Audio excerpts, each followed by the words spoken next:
Hey everybody, and welcome back to the channel. This is episode 5 or video 5 of the ego series, which now you are like here and you can always reference this 10,000 times a week. So this is video number 5 of the ego death series. If you haven't seen the other 4, go back and watch the last 4 because now they should all be up. Now you can go back and watch it all over again as frequent as you want. But this one, I wanted to give you a little exercise that will really benefit you on this journey and on every journey that you take. And it's like an awareness exercise. It's not going to be long, but it is going to have you sit in some awareness. So as you've gone through this series and as you will go through the rest of your life, there's always going to be various things that are going to be triggering, that are going to bring things up, that are going to irritate your ego a little bit. Just going to happen. It's just, you got to accept that. It doesn't matter how healed you are, still got to accept it for what it is. Okay? So when that happens and you start, because now you're at the point where you've identified just so much about your ego. If you find yourself starting to fall back into old patterns and old thought patterns in general, I want you to immediately check yourself. Because at this point, you should be pretty consistent with your journals. So the anxiety should be a lot less at this point. And because you're consistent, right? Because now that's how we're on this side of the video, right? That's how the series.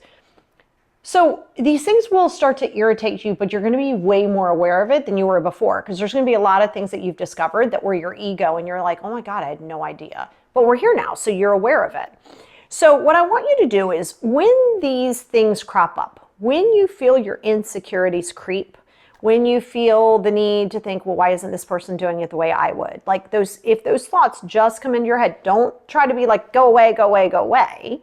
Now, it is good to say, I'm not thinking about that right now, but that's a really good pattern to have to like change different things. Like if you have anxiety or overthinking or obsessive thinking, literally say, I'm not thinking about that right now. Listen, you might have to repeat that 100 times. I'm not thinking about that right now. I'm not thinking about that right now. But it's a brain interrupter. So it's the same thing with this. So when you start getting in your ego, we're going to identify it. So here's what I always recommend. Give your ego an identity, okay? It might be a male, non-binary, female. I don't care what it is. But I want you to give yourself the ego, the brat part of the ego, right? The id. Give that an identity. I want you to label it, create a whole vision of what this ego looks like. This whole vision of what the bratty ego looks like to you. What's the name? Give it a name, like an actual name.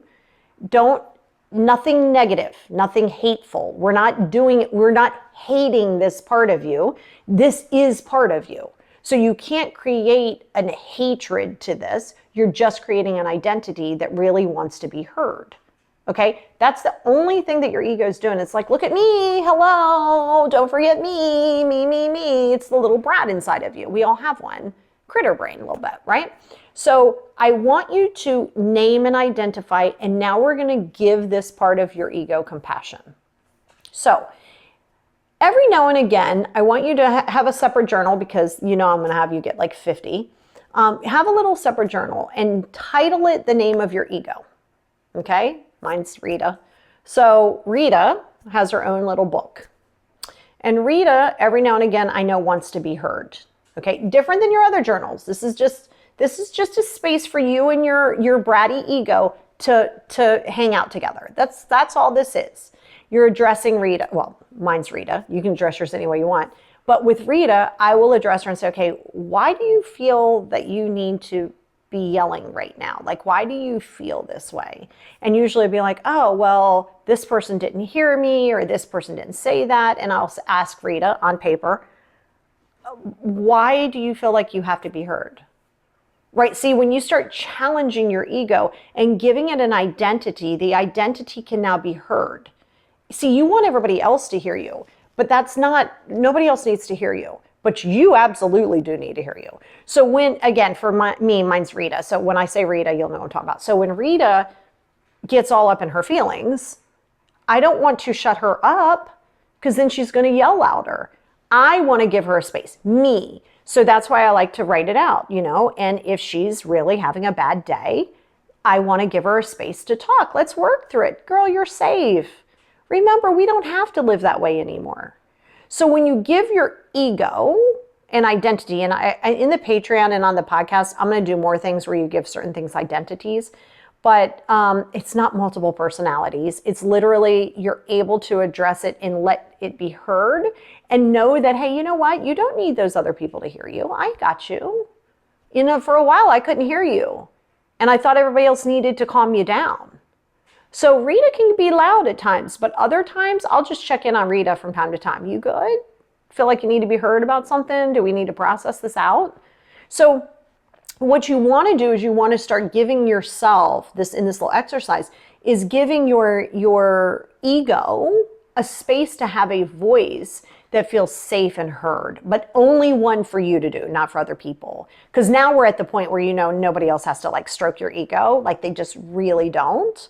So I want you to be very clear in this. And this is a really good exercise to use. And like I said, I'll use it for various things. I have identities for everything. It's me and a whole crew. If you've ever seen the movie, if you haven't, go see it.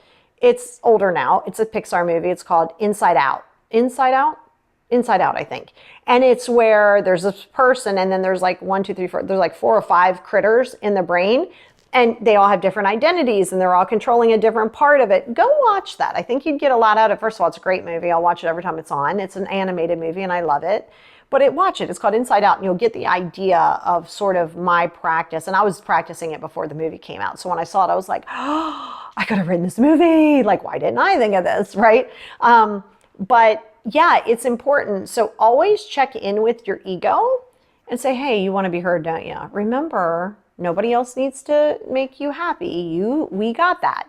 You got me and I got you because it's still you. So be kind to your ego. Be kind. You know, remember that they're just there to try to protect you. But you don't want the ego to have control over you like it once did. Hear the ego. Like I said, mine's Rita. I talk to her a lot. A lot. And sometimes she's not rearing her ugly head at all. Sometimes I'm just checking in with her to let you know, hey, boo, I got you. Here if you need me. And she rears her ugly head a lot less. She really does. But it's because I give her time to have a voice. So again, try that. I'd love to know what you come up with, like what kind of identity, a kind one. Okay, remember, you're not there to hate any part of you. So this is an important exercise, but I think it'll really benefit you in the long run. Like, I love it because I can identify it. When you give something an identity that's outside of you, it's easier to see it from a third-party perspective. It's a huge part of shadow work. Huge part. And again, if you want to go into something deeper, more on your own personal stuff, you can always holler at your girl. I got you. Love you guys. I hope that you like this little ego series. Maybe I'll try to do different series, but you know, I always like to do little drops of various things and hopefully do a little vlogging of my trip to Ireland and stuff like that. So that's my goal, and I hope that this has been helpful for you. Feel free to reference it as often as you need. It is free, and it is here for you at any given time.